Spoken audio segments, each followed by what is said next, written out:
32절 말씀입니다. 다니엘 11장 32절 말씀 보겠습니다.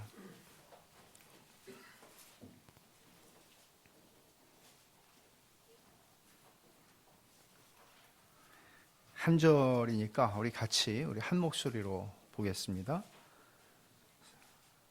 찾으셨으면 우리 같이 보죠. 시작. 그가 또 언약을 배반하고 악행하는 자를 속임수로 타락시킬 것이나 오직 자기의 하나님을 아는 백성은 강하여 용맹을 떨치리라. 아멘. 이렇게 그 복음 안에서 교제하다가 또 실제로 얼굴로 뵌 분들도 또 여러분 계시고, 그래서 얼마나 또 페이스북으로 친구도 계세요.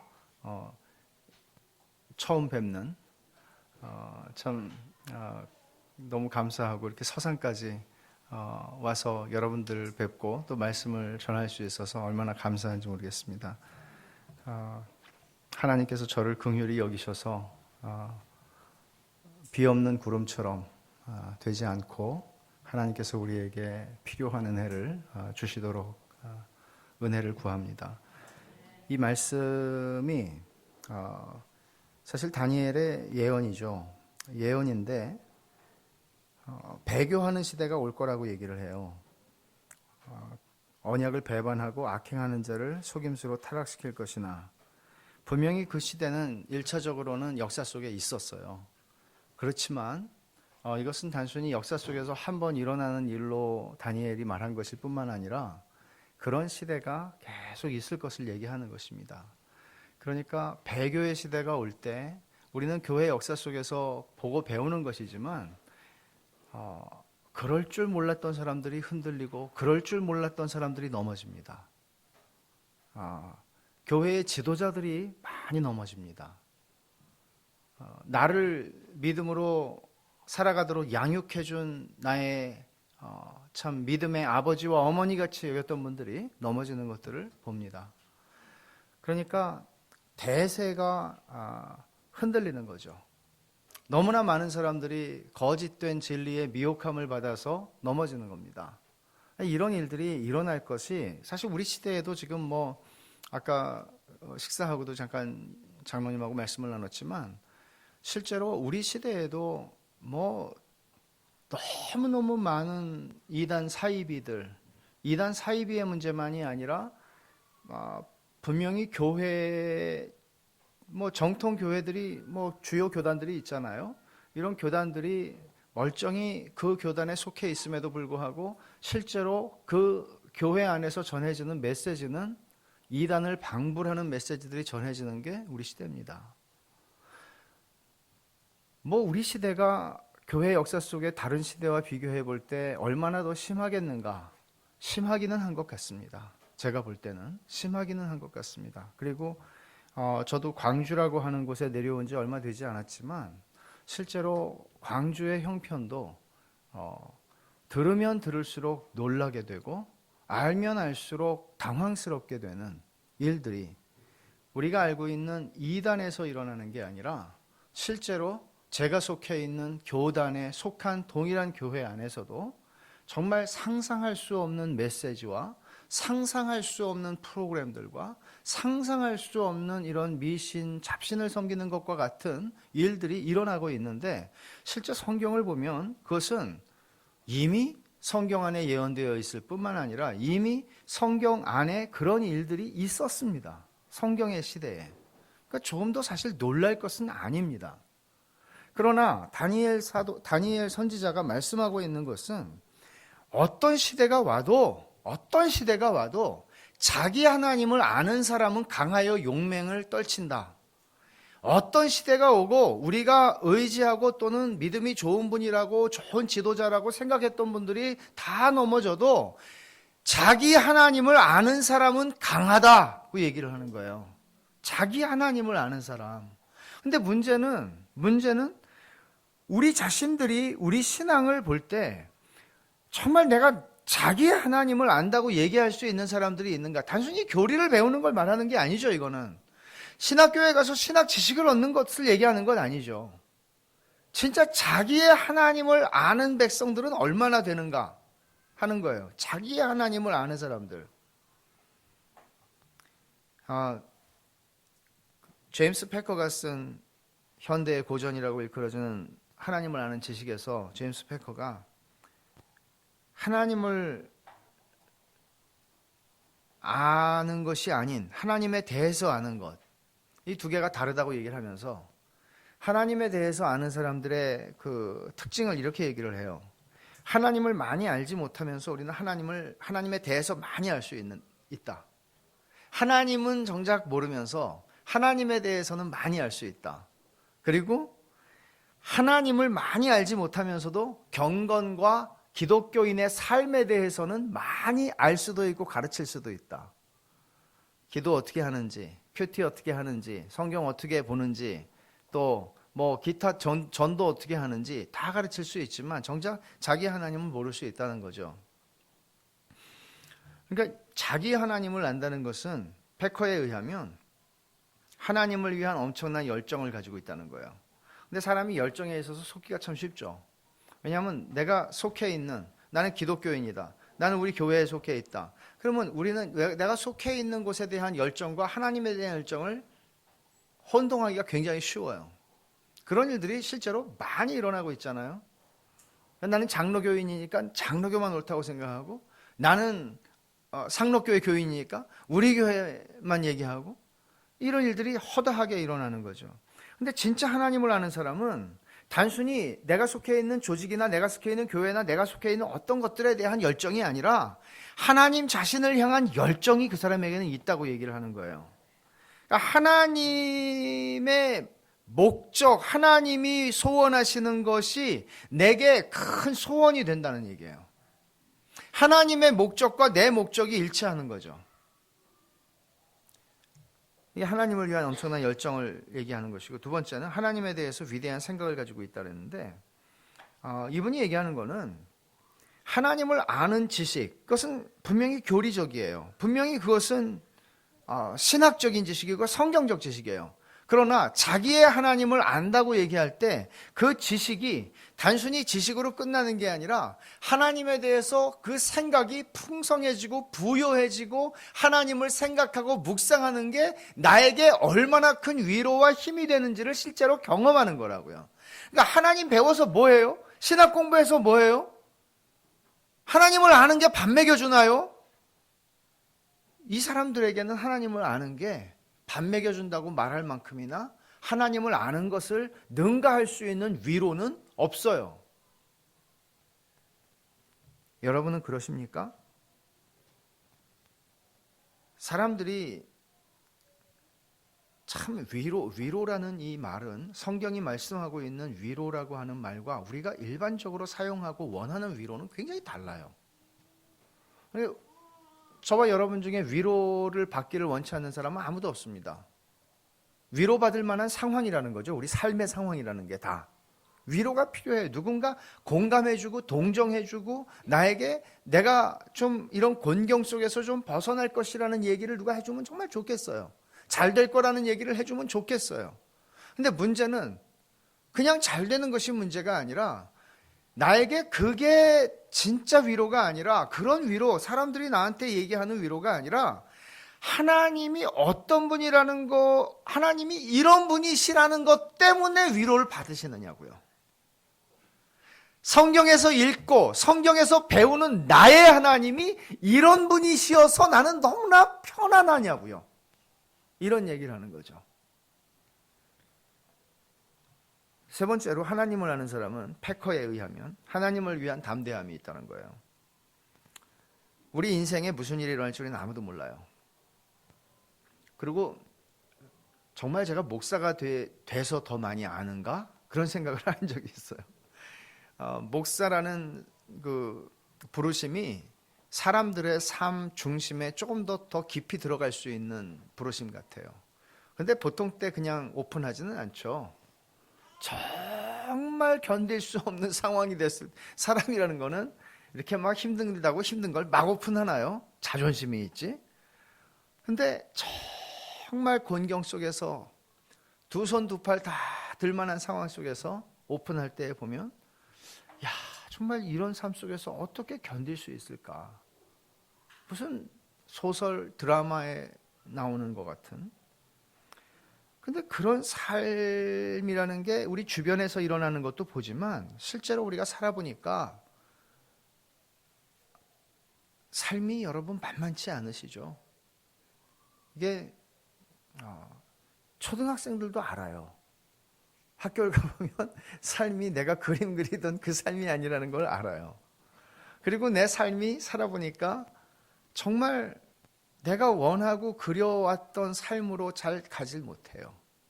번번이 깨지고 이렇게 안 된단 말이에요. 근데 그런 결과들과 상관없이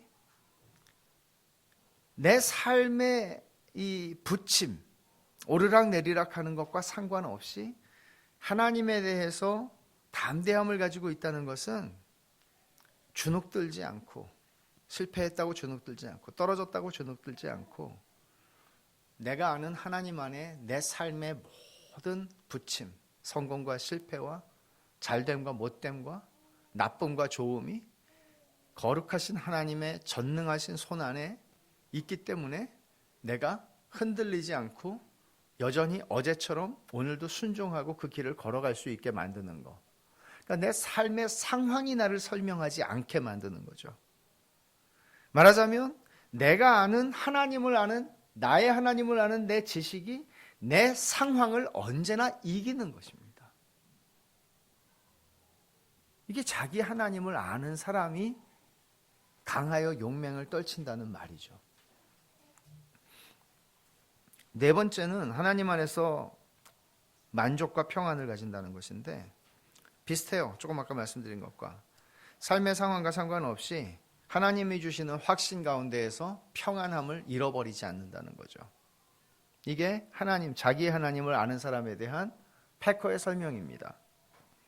그럼 여러분 여기에 힘써 여호와를 알자, 이 호세아 6장 3절 말씀이 있는데 이 말씀은 사실상 호세아 선지자가 거의 저는 제정신이라기 맨정신으로 할 수 있는 말이 아니라 거의 실제로 피를 토하지는 않았을지 모르지만 피를 토하는 심정으로 이 말씀을 전했을 것이라고 생각합니다. 왜냐하면 호세아 선지자는 알았거든요. 하나님이 주시는 말씀을 받았을 때, 그리고 그 자기가 처해 있는 그 시대에 이스라엘의 멸망의 기운이 돌고 있던 그 시대에 하나님은 이 나라가 멸망하는데 왜 멸망하는지를 분명하게 말씀하셨죠. 그건 뭐예요? 하나님을 아는 지식이 없어서 망한 거예요. 그러니까 하나님을 아는 지식이 없어서 망한 역사는 단순히 이스라엘 백성들, 북왕국 이스라엘의 역사 속에서만 일어난 게 아니라 이후에 유다에게서 그 일이 똑같이 일어났고 그 이후에 모든 하나님의 교회의 역사 속에서 우리는 그거를 정확하게 보고 있고 지금 우리가 이 시대에 경험하고 있는 게 하나님을 아는 지식이 없어서 하나님의 교회가 쇠잔해가는 것을 보는 거예요. 하나님을 아는 지식이 없어서 쇠잔해가는 거예요. 돈이 없어서 교회가 쇠잔해진 적은 없습니다. 교회가 어떤 자원이 없거나 다른 어떤 것들이 없어서 교회가 힘을 잃어버린 적은 없습니다. 결코.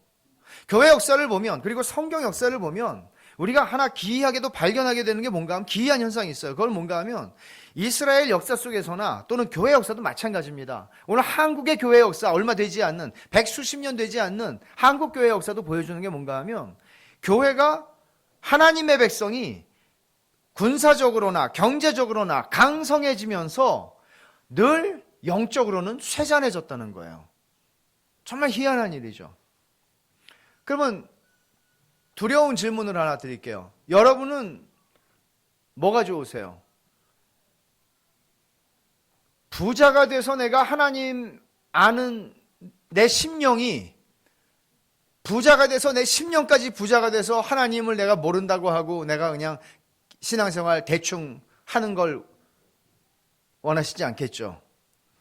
그러나 이쪽도 만만치 않을걸요.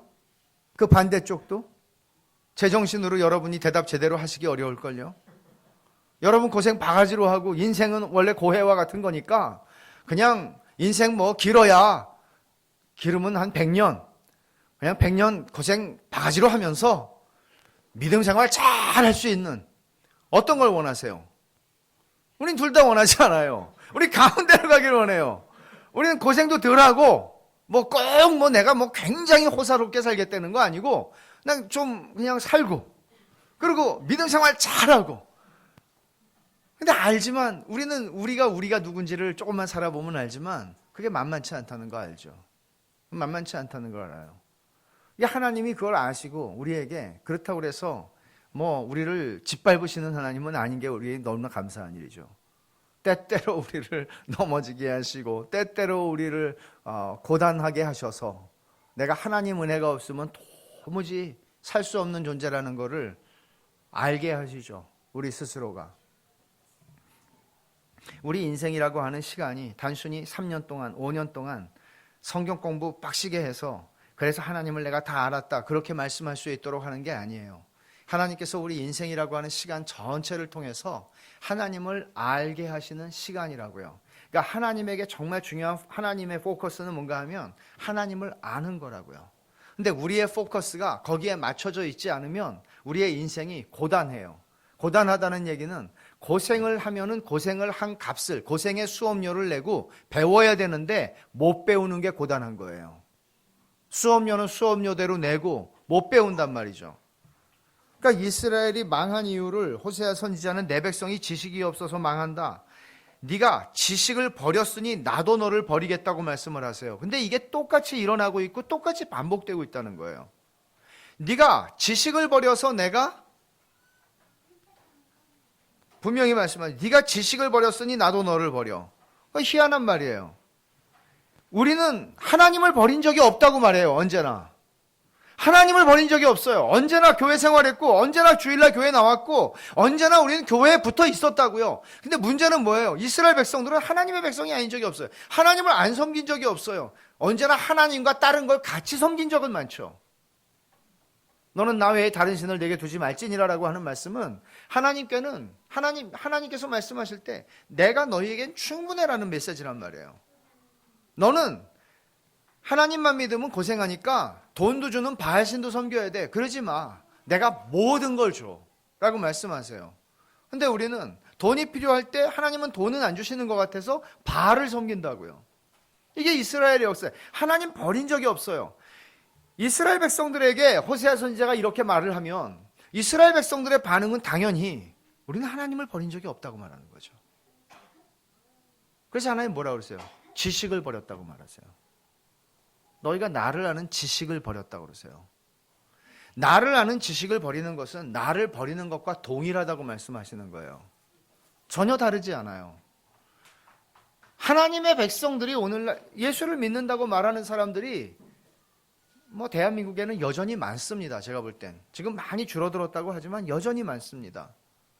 그러나 주께서 호세아 선지자를 통해서 하신 말씀대로 너희가 지식을 버려서 나도 너희를 버리겠다고 말씀하시는 이 말씀에 저촉되지 않을 수 있는 사람들은 얼마나 될까요? 지식을 버렸습니다. 이스라엘이 멸망한 이유입니다. 이런 멸망한 이유를 알고 호세아 선지자가 힘써 여호와를 알자고 그 이스라엘 멸망의 시기에 이런 말씀을 전할 때 그는 얼마나 그 가슴 속에서 정말 피를 토하는 심정으로 이런 말씀을 전했겠느냐고요. 동일하게 우리는 그런 메시지를 듣고 살아갑니다. 힘써 여호와를 알자고. 하나님을 아는 지식을 버리지 말라고. 그러나 여전히 하나님을 아는 지식은 옆으로 밀어두고 그 지식을 대체할 수 있는 다양한 자기를 만족시켜줄 수 있는 어떤 것들을 추구하는 우리의 성향을 따라서 신앙생활을 하는 것이 오늘날 한국 교회에는 팽배해 있는 겁니다. 위험한 일이죠. 이게 말세의 징조라고 사도 바울이 말씀한 것하고 조금도 다르지 않습니다. 귀가 가려워서 자기 귀를 긁어줄, 귀를 좀 시원하게 해줄 선생을 찾는다고 그랬습니다. 자기 사욕을 추구하는 것입니다. 그런 선생들은 얼마든지 많다는 거죠. 거짓 선지자들이 구약시대에 많이 있었고 거짓 교사들이 신약시대에 많이 있었던 것처럼 지금도 거짓된 목사들은 많이 있다는 것이죠. 얼마든지 우리는 이단으로 가지 않아도 내가 원하는 메시지를 들을 수 있고 내가 말하자면 이런 거예요. 저보고 그런 얘기를 저는 누가 했는지는 잘 기억이 안 나는데 나쁜 얘기한 건 기억이 안 나요. 저는 좋은 얘기한 건 기억이 좀 오래가는 편인데 나쁜 얘기한 거는 그게 하나님이 제 감정을 보호해 주시는 하나님의, 농담이 아니고 감정을 보호해 주시는 특별한 은사 같아요. 선물, 뭐 아멘까지야 뭐. 근데 그걸 다 기억하면 제가 잘 못 살 것 같아요. 근데 그런 얘기를 해요. 아침에 텔레비에서, 미국에 있을 때 얘기해요. 텔레비에서 조엘 오스틴이 하는 설교를 듣고 와서 예배를 드리면, 설교를 들으면 기분이 잡친대요. 기분 좋게 교회 왔다가 기분 잡친대요. 조엘 오스틴이 하는 얘기는 우리가 듣고 싶어하는 메시지를, 정말 시장이 원하는 메시지를 기가 막히게 하는 사람이죠. 그것은 물론 미국에서 제대로 된 교회들은 그 사람을 이단이라고 얘기를 하지만, 그렇게 보지 않는 사람들은 미국의 대부분이고, 우리나라에도 멀쩡한 기독교 출판사들이 그 사람의 책을 출판하고 있고, 웬만한 가정에 가보면 그 사람의 책 한 권 정도는 오해했다 이런 책이 있어야 되는데, 그런 책이 긍정 어쩌고가 있단 말이에요. 오해거든요. 그게 오해예요. 그러니까 자기 귀를 긁어줄 스승들을 많이 둔다고 그랬는데, 저는 참 무서운 메시지는 예레미야 선지자가, 역시 그 호세아 선지자처럼 예레미야 선지자도 남왕국 유다의 멸망기에 말씀을 전했던 사람입니다. 그러니까 사실 좋은 말씀을 전할 수 있도록 부름을 받은 사람들은 아니었습니다. 예레미야 선지자가 받은 메시지는 망한다는 메시지였습니다. 여러분 가운데 누가 그런 메시지에 호응하고 그런 메시지 반응하겠습니까? 즐겁지 않습니다. 그 사람의 메시지를 들으면 정말 기분이 잡칩니다. 그런데 문제는 이게 하나님 말씀이었다는 거죠. 그러니까 우리가 내가 소위 그러죠. 기분을 좋게 해주는 메시지, feel good. 그게 우리 시대가 요구하는 것입니다. 기분을 좋게, 주일날 아침에 교회까지 와가지고 찔림을 받고 그래서야 되겠는가? 주일날 아침에 기분 좋아져야지. 그런 식의 생각이 너무나 이 시대에 많이 흘러가고 있는 것입니다. 그러니까 소위 그 기분을 좋게 하는 메시지들을 전문적으로 했던 사람들은 거짓 선지자들이었습니다. 그것도 예레미야 시대에 말이죠. 그러니까 예레미야 시대에 사실 하나님의 부르심을 받아서 하나님께서 주신 메시지를 가지고 보냄을 받은 선지자는 참 적었지만, 거짓 선지자들은 상당히 많은 수가 있었습니다. 그리고 거짓 선지자들의 메시지를 뭉뚱그려서 예레미야서가 우리에게 소개하고 있는 메시지는 이거죠. 그들이 전했던 메시지는 뭡니까? 히브리 말로 샬롬, 샬롬, 샬롬이라는 것이었습니다. 여러분이 잘 아시는 대로 평화, 평화, 평화라는, 잘 될 거야, 잘 될 거야, 잘 될 거야 라는 메시지였습니다. 그러나 예레미야 6장 14절에 보면 이렇게 말하죠. 그들이 내 백성의 상처를 가볍게 여기면서 말하기를 평강하다 평강하다 하나 평강이 없도다. 샬롬이 없어요. 샬롬이 없지만 그들은 샬롬이라는 메시지를 입에 달고 살았단 말이죠. 잘 될 겁니다. 잘 될 겁니다. 축복을 받으십시오. 위로입니다. 우리가 듣고 싶은 위로가 여기 있습니다. 잘 될 거라는 메시지를 듣고 싶습니다. 그게 설령 아닐지라도. 그러나 하나님의 말씀은 언제나 진리를 통해서 우리를 위로합니다. 여러분, 막연한 기대감이 우리에게는 있습니다. 살면서. 이거 굉장히 어려워지는데 이러다가 정말 이거 삐끗해서 넘어지거나 망하면 어떡하지? 이런 생각이 들 때가 있습니다. 그럴 때 우리는 막연한 기대를 품습니다. 그리고 하나님 앞에 나아갑니다. 그러나 때때로 하나님이 잘 될 거라고 말씀하셨어요. 근데 무슨 말씀을 그렇게 듣는지 제가 잘 모르겠는데 저는 그런 얘기를 들어본 적이 별로 없어가지고, 근데 그런 느낌들을 우리는 의존하고 싶어하고, 때로는 목사가, 때로는 기도를 나보다 훨씬 많이 하는 분이 나에게 김 집사 잘 된다는 느낌이 와. 그 느낌이 우리하고 무슨 상관이겠습니까? 여러분, 그런 느낌, 그런 막연한 기대감에 우리 인생을 거는 것은 예수를 안 믿어도 하는 겁니다. 그걸 우리는 믿음이라는 말을 거기다가 갖다 붙이는 게 아니에요. 왜냐하면 우리는 그런 막연한 기대를 걸고 살아가다가 허탕을 치는 경우를 많이 보거든요. 그러면 그 허탕을 치는 거 하나님이 여러분을 속이신 겁니까? 하나님이 여러분들에게 거짓말한 겁니까? 하나님이 여러분들을 희망 고문하는 겁니까? 그런 건 아니죠. 하나님은 한 번도 잘 될 거라는 메시지를 우리에게 주신 적이 없는데 우리는 그렇게 믿고 싶었던 것이고 그 믿음을 나 스스로에게 강요하고 싶고 내게 없는 확신을 내가 스스로 만들어내기 위해서 하나님 앞에 종교적인 열심으로 전과 비할 수 없는 열심으로 기도하거나 하나님 앞에 뇌물을 쓰거나 하는 거죠. 그러면 좀 마음이 가라앉고 좀 뭔가 하나님이 이 뇌물에 설마 움직이시지 않으시겠는가? 내가 얼마를 드렸는데 이렇게 생각할 수 있는 것이란 말이에요. 그러나 이것은 우리가 하나님을 모르기 때문에 하는 것입니다. 이것은 우리가 마치 이 세상에서 잡신을 섬기는 것처럼 하나님을 그렇게 모독하는 것이 되는 것입니다. 그러니까 자기 하나님을 아는 사람은 그런 방식의 목을 걸지 않습니다. 그렇게 하지 않으면서도 하나님 안에서 담대함과 만족과 평안함을 누릴 수 있게 만드는 것이 복음의 능력이고 하나님께서 우리에게 주시는 하나님을 신뢰하는 것의 힘이 무엇인지를 보이시는 것입니다. 참된 믿음으로 가기 위해서 요구되는 것이 무엇인가 하면 참된 믿음의 대상을 아는 것입니다. 종종 우리는 신앙생활을 하면서 기도를 할 때 우리가 조급하고 다급하고 우리가 참 공경에 처했을 때 우리가 기도하면서 우리 한국의 기도의 언어겠죠. 일종의 그 교회 안에서 통용되는 또 기도를 통해서 기도를 배우기도 하고 우리 이렇게 기도를 많이 합니다. 저도 그렇고요. 주여 미사오니 미사오니 이렇게 한단 말이에요. 미사오니를 많이 해요. 왜 그렇게 할까요? 안 믿어지니까. 믿어지는 사람은 그렇게 말을 안 해요, 많이. 네? 주님, 괜찮습니다. 주님이 아시죠? 저도 압니다. 주님이 저를 아신다는 거. 그리고 주님 안에서 편안합니다. 고맙습니다. 이렇게 가지. 미사오니를 연발하게 되면 그건 내가 못 믿어서 그렇게 하는 거거든요. 안 믿어지니까. 그러니까 믿음을 달라는 좋은 기도예요. 그것도 나쁜 것이 아니라.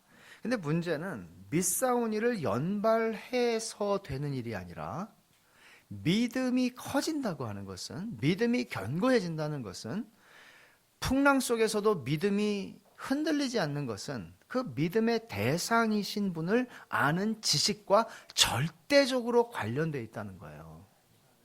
이런 면에서 어떻게 믿음이 커지는가는 단순히 미사오니를 연발하는 기도의 훈련이 아니라 하나님을 아는 것입니다.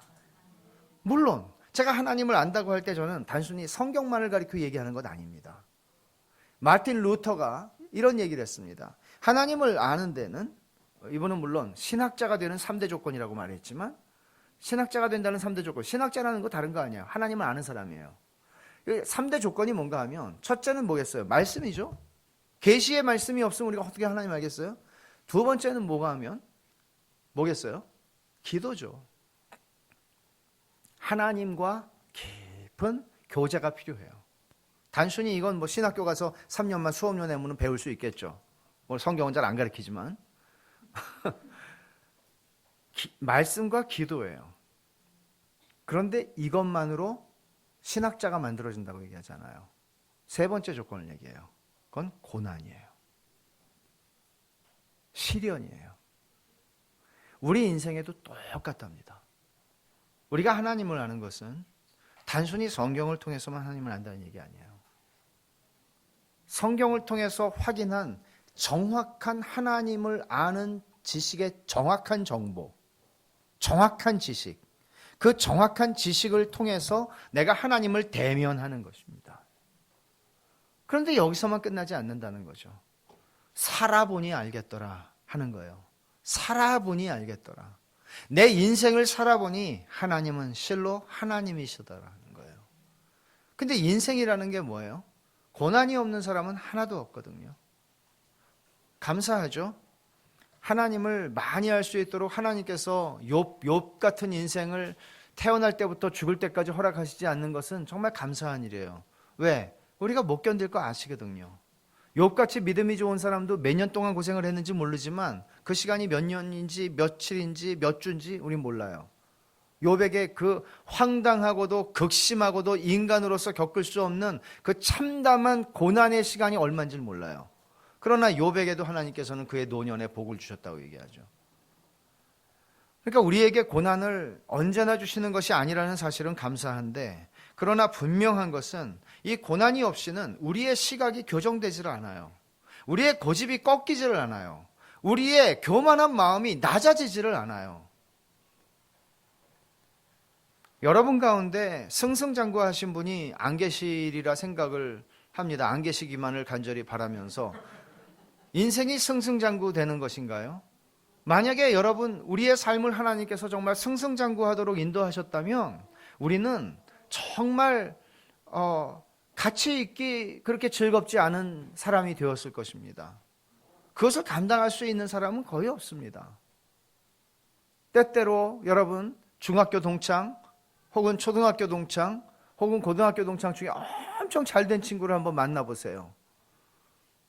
왜 쉽지 않습니다. 밥같이 먹긴 먹지요. 근데 밥이 별로 맛이가 없습니다. 사람이라는 것은 그저 이 세상에서만 해도 그렇습니다. 우리의 마음이 가난해진다는 것은 그렇게 쉬운 일이 아닙니다. 하나님께서는 이 3대 조건을 말씀을 통해서, 기도를 통해서, 우리 인생의 고난을 통해서 하나님을 알게 하십니다. 그러니까 우리 인생을 하나님이 60이든 80이든 혹은 짧게 20이든 우리 인생이라고 하는 걸 통해서 우리에게 주고 싶어 하시는 하나님의 포커스는 하나님 아는 것이라고요. 인생의 나이만큼 하나님을 알아가셔야 된다고요. 그렇게 해서 우리는 하나님의 형상으로 지음받은 인생의 복됨과 아름다움과 그 풍성함과 그것들을 드러내게 되어 있는 거예요. 그렇게 하려면 조건이 있어요.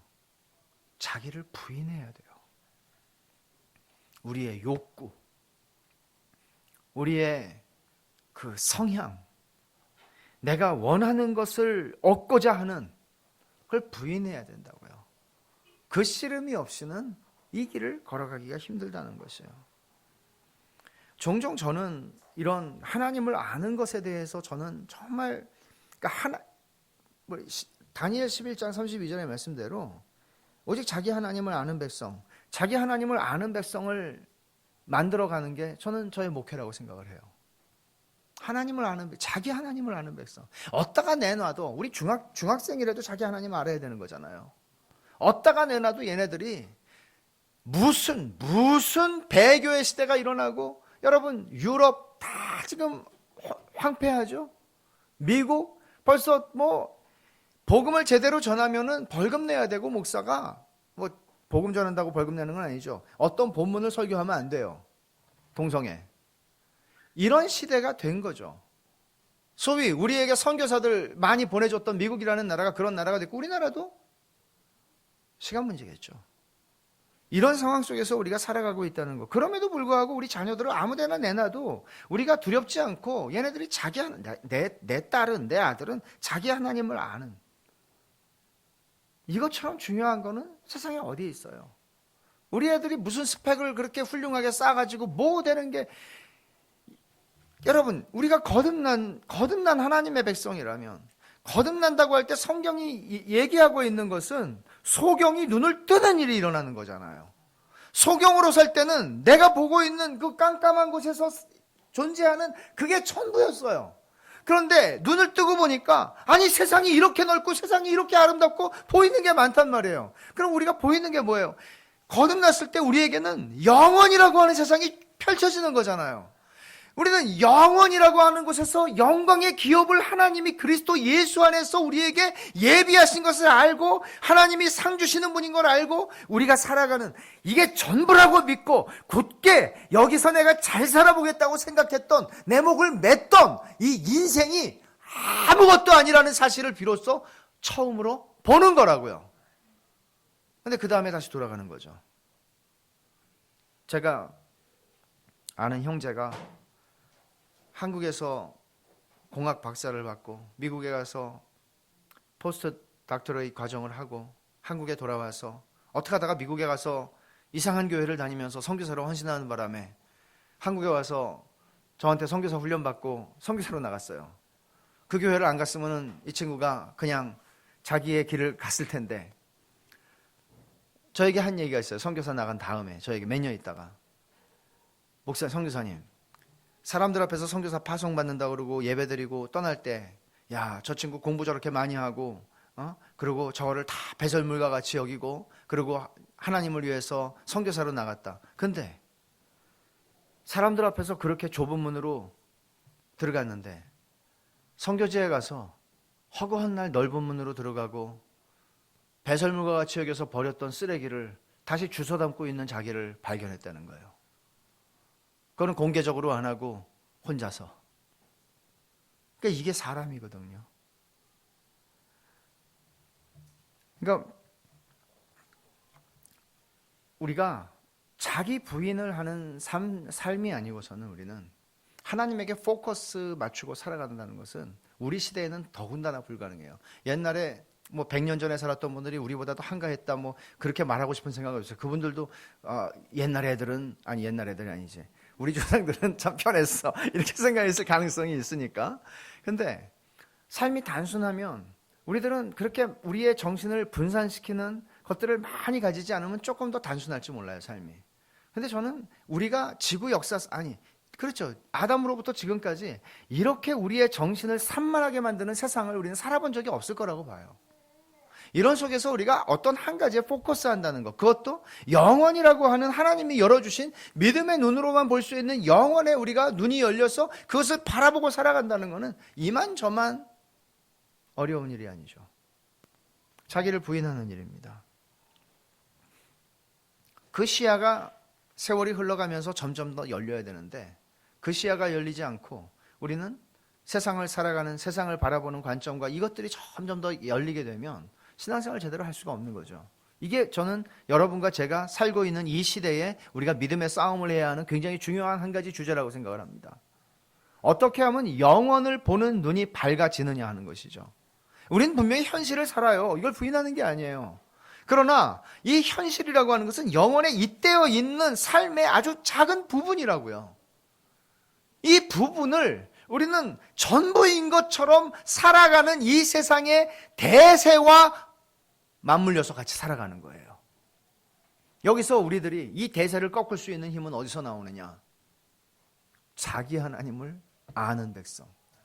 자기 하나님을 알지 못하면 배워서 주워 들은 거 가지고 할 수 있는 게 아니라고요. 근데 배워서 주워 들은 사람들이 오늘날 한국 교회에는 너무나 많기 때문에 이런 사람들이 어디에서도 흔들릴 수 있단 말이에요. 그럼 우리가 그런 삶의 자리에서 우리가 일평생의 삶을 그렇게 살아가면은 우리는 정말 우리의 인생의 마지막 침상에 누웠을 때 만족할 수 있을까요? 삶이라는 건 그런 것 아니에요? 결국 내가 어떻게 살아왔느냐 하는 것을 토니 캠폴로라고 하는 사람이 이런 얘기를 했어요. 죽을 때 변호사가 내가 더 많은 변호사 수임을 받아서 더 많이 내가 돈을 벌었어야 되는데, 더 많이 승소했어야 되는데, 그런 얘기하는 사람은 없다. 사업을 번창하게 했던 사람이 사업을 내가 유럽에도 내가 확장을 했어야 되는데 너무 억울하다, 죽으면서 그런 얘기하는 사람은 없다는 거예요.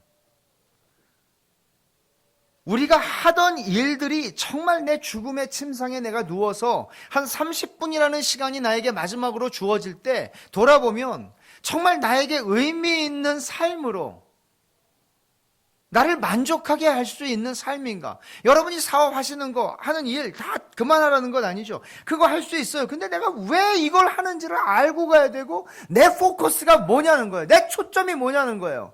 내가 왜 이걸 하느냐는 거예요.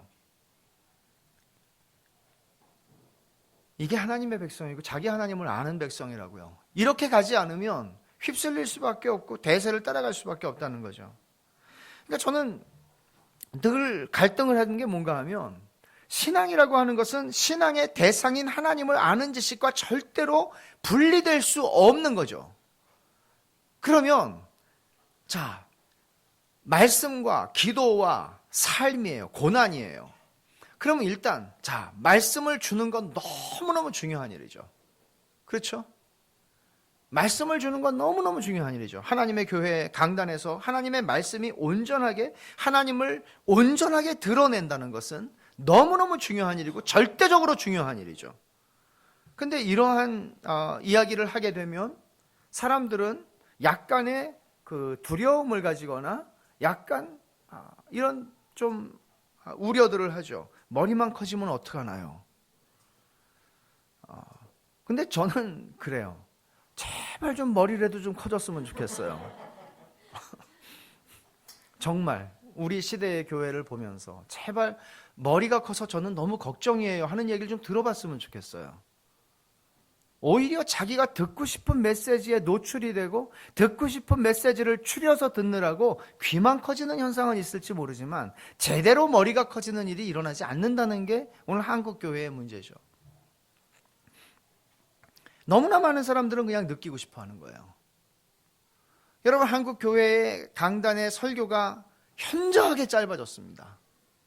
20분 평균 20분입니다. 20분 동안 감동을 준다는 것은, 20분 동안 뭔가를 전달한다는 것은 정말 탁월한 몇 사람만 할 수 있는 일일 것입니다. 그렇기 때문에 내용을 전달하는 쪽이 점점 옆으로 비껴가게 되고 감동을 주는 설교가 한국 교회를 지배하게 되었습니다. 그럼 감동을 주려면 5분짜리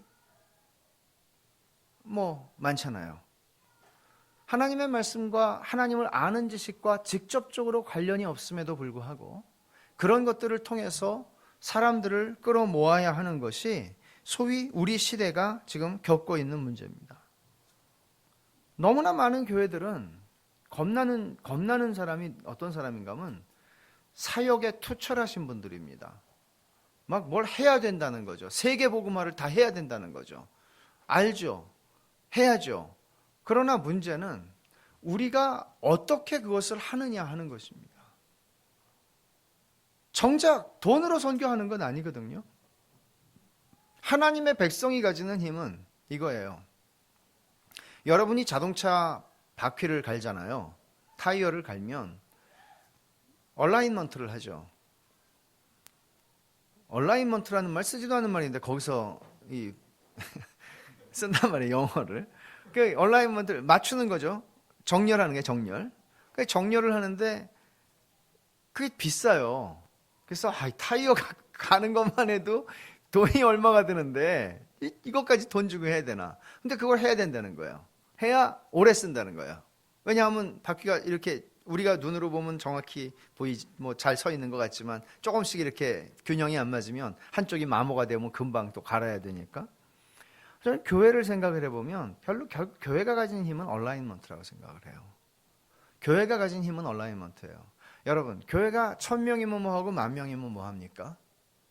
교회가 산으로 가고 있고 교회가 바다로 가고 있는데 우리가 원하는 욕구 충족을 받기 위해서 그 욕구가 다 다른데 결국 교회라고 하는 건 주님이 두세 사람이 모인 곳에 내가 그들과 함께 있다고 하는 말씀이 물론 그 문맥과 여러 가지 하면은 또 다른 이야기들이 있지만은 분명한 건 뭔가 하면 교회가 가지는 힘은요 얼라인먼트라고요. 하나님이 원하시는 것이 내 원인가? 내가 원하는 것인가? 하나님이 원하는 게 내가 원하는 것인데 너도 하나님이 원하는 게 네 원하는 거야? 하나님과 얼라인먼트가 되어 있는 사람들이 10사람이면 그것이 10,000명보다 낫다는 얘기예요. 여러분 생각해 보십시오. 하나님께서 성경을 통해서 우리의 기존의 사고를 완전히 깨뜨리시는 얘기 중에 반복적으로 나오는 게 뭐예요? 숫자의 문제예요. 기드온의 300용사. 숫자로 이기지 않는다는 거죠. 거기서만 하는 얘기가 아니고 성경은 계속해서 그 얘기를 하죠. 엘리야는 450명 상대가 되는 것 아니죠. 그러나 자기의 하나님을 아는 사람 엘리야는 그만한 일을 할 수 있을 만큼 강했잖아요. 이게 필요한 거죠. 너무나 많은 사람들이 사역에 치중을 하려고 생각을 하지만 실제로 하나님을 아는 지식, 믿음, 참된 믿음 위에서 사역을 하지 않는 일들이 일어나면서 너무나 상상도 할 수 없는 일들이 한국교회에서 일어나고 있는 거예요. 사역하다가 교회가 깨지고, 사역하다가 사역을 열심히 하던 사람이 믿음을 떠나는 일이 생기고, 이런 일들이 수없이 일어납니다. 왜냐하면 자기 하나님을 아는 지식의 토대 위에서 우리의 신앙의 삶이 이루어지지 않기 때문이에요. 성경에 계시된 하나님을 우리가 바르게 알아야 한다는 것은 너무나 중요합니다. 그러나 문제는 뭔가 하면 하나님은 본질적으로 하나님의 존재는 알려질 수 없는 것입니다. 이게 신학의 제 1장이에요. 하나님은 알 수 없는 분입니다. 하나님은 알 수 없는, 존재 자체는 알 수 없지만 하나님께서는 성경을 통해서 우리에게 당신의 속성과 성품들을 드러내셨기 때문에 우리는 하나님의 속성들을 공부하면서 이 말씀을 통해서 알아가는 것입니다. 아, 하나님 이런 분이시구나. 그런데 그것이 굉장히 많은 하나님의 속성들이 성경을 통해서 드러나고 있기 때문에 그것들을 우리는 어느 하나만 알고 그것만 이게 전부라고 얘기하면 이상해지는 거죠. 성경 전체를 우리는 알 필요가 있고 성경을 통해서 하나님의 속성을 통해서 하나님을 알아가는 건데, 여러분 한번 생각해 보세요. 하나님이 전지하시다라는 것을 한번 생각해 보세요. 여러분들은 하나님이 전지하시다, 하나님은 모든 것을 아신다는 것에 대해서 이게 여러분하고 무슨 상관이 있는 것 같습니까? 이게 하나님이 모든 것을 아신다는 것에 대해서 여러분들은 얼마나 많이 말씀할 수 있습니까? 하나님이 이런 분이시라고. 이건 참 중요한 일이죠. 말하자면 하나님을 아는 지식이 우리의 신앙의 전부를 결정하는 요소라고 한다면, 우리는 신앙생활, 저는 정말 이상하게 여기는 것은 일반적인 직장에서 직장 생활을 한 10년 정도 하면은 직장에 대해서 빠삭하게 알고 사람을 새로 신입들을 훈련시킬 수도 있는 사람이 되는데, 이상하게 신앙생활에서는 30년 돼도 아는 게 없는 사람이 수두룩하다는 거죠. 교회 안에서 평생을 있었는데도 뭘 믿는지를 잘 모르고 설명을 하질 못해요. 믿긴 믿는데 이게 뭘 믿느냐 그러면 예수님 믿는다 그러죠. 예수님 뭘 믿으시느냐고 설명을 못해요. 우리의 구원의 도리가 무엇인지, 복음이 어떤 것인지, 왜 하나님께서 사람이 되셔야 했는지, 왜 하나님은 행위가 아닌 믿음으로 우리를 구원하시기를 기뻐하시는지, 왜 하나님께서는 선택을 하시는지 우리는 수십 년을 교회 안에 있지만 알지 못해요. 이런 일들이 이 세상의 교회라고 하는 곳에서만 일어나는 거예요. 교회 생활에는 익숙해져요. 어떻게 밥을 먹는지, 점심때 이런 거는 어디 가서 줄을 서는지 잘 알아요. 그렇지만 실제로 하나님을 아는 지식이 깊어지지 않아요. 이건 심각한 문제예요. 여러분, 하나님이 전지하시다는 것은 물론 하나님께서는 영원하시고 불변하시고 무한하세요. 이 아주 근본적인 하나님의 속성이 있어요. 그러나 하나님께서 이런 근본적인 속성 속에서 하나님이 모든 것을 아신다는 것, 하나님 안에서 숨겨질 수 있는 것이 없고 인류의 역사 속에 과거와 현재와 미래가 하나님의 손바닥 안에 다 있다는 것 뿐만 아니라 내 인생이, 여러분의 인생에 두려움을 주는 것들이 있나요? 여러분의 미래에 어떤 일이 일어날지, 여러분들의 자녀들의 삶에 어떤 일이 일어날지 우리가 모른다는 사실이 우리에게 두려움을 주는 경우가 많습니다. 그러나 우리가 하나님 안에서 평안함을 얻을 수 있다는 것은 무슨 뜻입니까? 하나님은 아시잖아요. 나는 내 앞에 무슨 일이 일어날지 모르지만 하나님은 아시거든요. 하나님이 아신다는 게 여러분의 마음에 평안함을 가져다 주는가 하는 것입니다. 하나님이 내 인생을 아신다는 것, 하나님이 이 조국의 미래를 아신다는 것, 하나님이 우리 교회의 장래를 아신다는 것, 하나님의 손안에 인류의 역사가 다 있다는 것, 내가 고생하고 고민하고 누구와도 말할 수 없는 고통을 내 하나님은 아신다는 것, 이게 여러분들에게 위로가 되느냐고요, 힘이 되느냐고요. 단순히 이런 차원의 얘기만 하는 게 아니에요. 하나님의 전지하심이라고 하는 것은 우리가 인생을 살아가면서 그 모든 겪게 되는 모든 인생의 모든 일들 속에서 하나님이 아신다는 것을 우리에게 충분한 위로와 충분한 힘이 되는 것입니다. 하나님의 지혜는 어떤가요? 나는 망했다. 우리는 종종 이런 말을 쓰는 세상에 살아갑니다. 망했다. 근데 하나님은 망한 것도 뒤집으실 수 있는 하나님이시고 도저히 우리의 생각으로는 계산이 되지 않는 일을 만드시는 게 하나님이세요. 이런 거죠. 예루살렘이 멸망했어요. 일어날 수 있는 일이라고 생각한 사람은 제가 볼 때 예레미야 제외하고 몇 사람 없었습니다. 이런 일이 일어날 거라고 생각한 사람은 없었습니다. 예레미야 5장 1절에 보면 예레미야에게 그래요. 하나님이 네가 예루살렘 거리를 왕래하면서 찾아보라고. 한 사람이라도 찾으면 내가 멸망시키지 않겠다고. 하나님 아는 사람이 없었어요. 근데 여러분, 하나님의 성전이 있고 하나님의 백성이 있는 이게 망하면 되겠어요? 이스라엘 사람들은 그렇게 생각한 거예요. 아니 이게 교회인데 망하면 되겠냐고. 아니 교회하고 비교할 수가 없는 거예요. 그거는 성전이라는 거는. 망하면 되겠냐고. 근데 하나님은 망하게 하세요. 무슨 얘기인가 하면 이거 하나님만 하실 수 있는 거죠. 망하게 하셔서 영광 받으세요. 망하게 하면 하나님이 수치를 받으시는 것이라고 하는 공식이 우리에겐 있어요. 그래서 우리는 늘 이런 식으로 하나님을 알지 못하는 사람들이 자신의 공식 속에 하나님을 넣고 하나님을 그 공식 속에 역사하시도록 기도해요. 하나님, 제가 성공해서 하나님께 영광을 돌리게 해주세요. 그럼 하나님께서 너 성공하는 거하고 나 영광하고 아무 상관없다. 너 망해도 나는 영광 받고 너 흥해도 영광 받는다. 네가 내 자녀니까. 그러니까 나는 네 유익을 위해서 내 영광은 하나도 손상되지 않는다. 그러나 네 유익을 위해서 그리고 너를 통해 영광을 받도록 나는 일할 것이다. 이거 하나님이 하시는 말씀이에요. 우리는 하나님의 지혜가 우리 역사와 인생 속에서 일어나는 모든 일들을 궁극적으로 하나님의 영광이 되게 만드시는 게 하나님의 지혜란 말이에요. 나에게는 계산이 떨어지지 않지만 하나님은 그 일을 하신단 말이에요. 그래서 모든 게 합력하여 선을 이룬다고 하는 말씀은 단순히 하나님이 그렇게 하실 것이다 하는 차원의 얘기가 아니라 하나님의 무한하신 지혜를 우리에게 설명하는 부분이란 말이에요.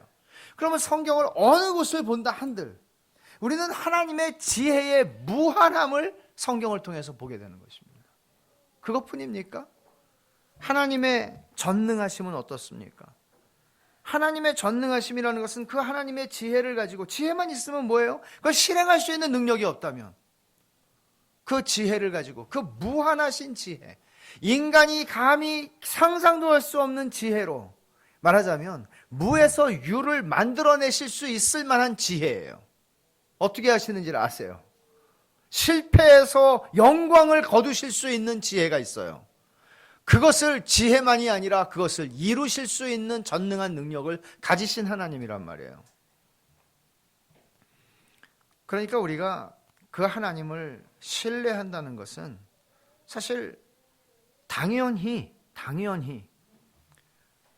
믿는 자는 안위를 얻는다 하는 것은 믿는 자는 안심을 한다는 것은 너무나 당연한 믿음의 결과잖아요. 우리가 불안해하고 조급해하고 염려하고 우리 인생 속에서 걱정하는 이 모든 일들은 결국은 불신앙의 증거들이란 말이에요. 그러면 우리가 그러한 문제들을 대할 때 어떻게 접근을 해야 하는가 하면 사실은 그게 불신앙, 우리 죄의 본질이거든요. 하나님을 신뢰하지 않는 것이란 말이에요.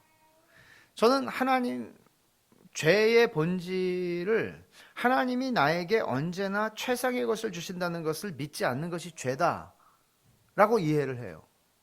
하나님이 언제나 나에게 최상의 것을 주신다는 것을 믿지 않는 것. 그럼 여러분 생각해 보십시오. 지금 여러분의 삶의 자리가 언제나 최상의 것입니까? 정말? 우리에게는 그런 대답이 나오질 않습니다. 불편하고 힘듭니다. 그런데도 불구하고 하나님의 지혜 속에서는 이게 최상이라는 거예요. 지금 내가 처해 있는 이 자리가, 내가 살고 있는 자리가. 그러면 이 속에서 우리는 어떻게 하면 내가 벗어날 수 있을까가 우리 언제나 문제를 당면하게 되면 문제가 맞닥뜨려질 때 우리에게서 드러나는 생각은 뭔가 하면 정상적으로, 즉각적으로 어떻게 이 위기와 문제를 모면하고 벗어날 것인가죠. 근데 하나님의 관심은 어떻게 이 문제를 통해서 나를 만드시는가란 말이에요. 그 얘기는 다시 말하면 내가 이 문제를 통해서 하나님을 알게 되기를 원하신단 말이에요. 근데 우리는 이 문제를 통해서 하나님을 아는 게 내 관심이 아니고 이 문제에서 벗어나는 게 관심이고, 우리는 하나님께 나아가지만 하나님 너무 힘듭니다. 제발 좀 여기서 저를 벗어나게 해주세요. 여러분, 그 기도가 하나님이 너 틀렸어 그렇게 하신다는 얘기가 아닙니다. 우리 힘들죠. 그러나 이거는 알아야 된단 말이에요. 하나님이 지금, 우리가 하나님을 믿는다면 지금 이 문제보다 크신 하나님이고 이 문제도 하나님이 허락하셔서 온 거란 말이에요. 심지어 욥이 당한 그 극심한 고난도 하나님의 허락하심이 있었기 때문에 주어졌듯이, 우리 인생에 주어지는 어떤 고난도 하나님의 허락이 없이 마귀가 마음대로 우리를 넘어뜨릴 수 있도록 자유롭게 일한 증거는 아닙니다. 하나님의 허락이 있었기 때문이고, 하나님의 허락은 하나님의 자신감이라고요. 하나님의 자신감. 그 자신감이 뭐예요? 마귀가 정수리부터 발끝까지 건드리면 하나님 부인할 겁니다. 하나님 뭐라고 그랬어요? 천만의 말씀. 걔 부인 안 한다. 나 안다. 해봐. 이게 하나님의 백성이 당하는 고난의 성격이에요, 사실은. 물론 내가 잘못해서 당하는 거 없다는 얘기 아니에요. 그러나 하나님의 자녀들이 잘못하건 잘하건 하나님의 자녀들이 당하는 모든 고난은 하나님의 허락과 간섭하심이 있어서 생기는 고난이고, 그 허락과 간섭이 있었다는 이야기는 하나님의 자신감이라고요. 나를 향하신. 근데 나를 향하신 자신감이라고 말하면 조금 부족하죠. 나를 향하신 자신감인데 그것은 나를 붙들어 주실 하나님의 자신감입니다. 그래서 우리 삶에는 때때로 좀 심하다 싶은 일들이 일어나기도 하는 것입니다.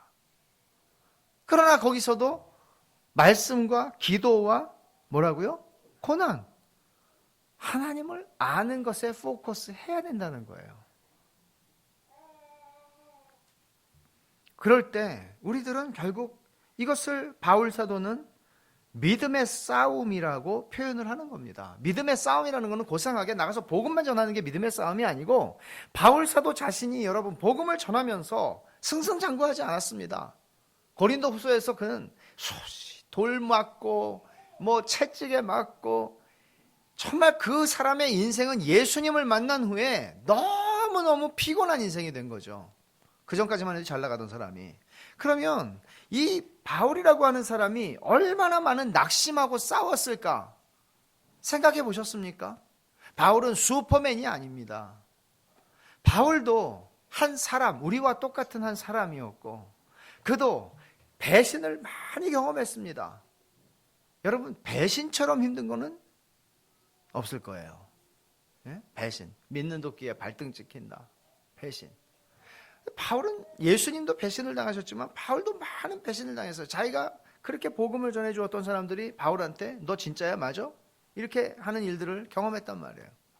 그러면서 바울은 성경의 서신서에 여러 차례 내가 낙심하지 아니하노니 이런 말을 써요. 그 말은 얘들아, 나는 낙심이라는 단어가 무슨 뜻인지 모르겠다. 니네는 왜 낙심하는지 난 이해가 안 간다. 믿긴 믿는 거냐? 이런 얘기가 아니라 바울 자신이 수없이 많은 세월을 낙심과 싸우며 믿음의 싸움을 싸웠다는 이야기예요. 네? 우리들도 동일하지 않습니까? 그럼 그게 믿음의 싸움이란 말이죠. 그게. 그러면 그 믿음의 싸움이라는 것은 밑싸움이가 아니라고 그랬죠. 그것은 내가 아는 하나님을 확인하는 거라고요. 여러분, 디모데 호서를 한번 잠깐 가볼까요?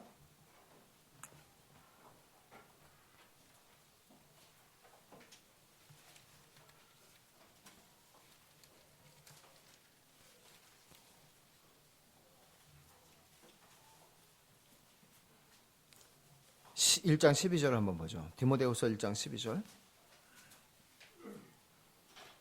같이 한번 읽어보겠습니다. 이로 말미암아 내가 또 이 고난을 받되 부끄러워하지 아니함은 내가 믿는 자를 내가 알고 또한 내가 의탁한 것을 그날까지 그가 능히 지키실 줄을 확신함이라. 바울이 뭐라 그래요? 고난을 받는데 내가 부끄러워하지 않는 것은 내가 믿는 대상이신 그 하나님을 내가 안다. 믿음이라고 하는 것은 근본적으로 내 하나님을 아는 지식에 근거해야 믿음이 온전해지고 믿음이 견고해지는 것이에요. 그런 의미에서 다니엘서는 우리가 읽은 말씀은 자기의 하나님을 믿는 사람이라고 표현하는 대신 자기의 하나님을 아는 사람은 강하다고 말을 했어요. 모든 물결이 다 저쪽으로 흘러간다 할지라도 거슬러 갈 수 있는 힘이 있다는 거죠. 그러니까 우리는 너무나 교만하게 하나님의 말씀 앞에 설 때가 많습니다. 켈빈은 기독교 강요를 쓰면서 사실 이거는 신학책이기도 하지만 경건서적이라고 생각을 좀 어려운 경건서적이겠죠. 근데 켈빈에게서 초지일관 우리가 보게 되는 것은 뭔가 하면 하나님에 대한 경외심이거든요. 하나님을 마치 내가 알아서 마치 다리 꼬고 앉아서 성경을 공부하면서 하나님이 이런 분이셨구나. 하나님 알아. 이렇게 하는 게 아니고 하나님을 알수록 그 앞에서 무릎을 꿇게 되는 거죠. 진짜죠. 근데 우리 시대에 우리 거의 보지 못하는 잃어버린 부분이 아닌가 하는 생각이 듭니다. 말하자면 아브라함이 하나님 앞에 꿇어 엎드린 일이나 모세가 하나님 앞에 그 불붙는 떨기나무 앞에서 두려워하고 신을 벗어야 하는 것이나 혹은 이사야가 하나님의 영광 앞에 서게 돼 거룩하심 앞에 섰을 때 그가 나는 죽었다라고 말하게 되는 것이나 베드로가 물고기 잡다가 주님에게서 신성을 발견했을 때 그 앞에 무릎 꿇고 엎드려서 주여 나를 떠나소서 나는 죄인입니다 라고 고백을 했던 것이나 우리가 잘 아는 사도 요한이 부활하신 예수님을 배웠을 때 그 앞에 죽은 자와 같이 엎드려진 일이나 이런 하나님에 대한 경외감이 없이 하나님을 알 수 없다는 것이죠. 성경 공부가 하나님을 아는 것이다가 아니라는 얘기예요.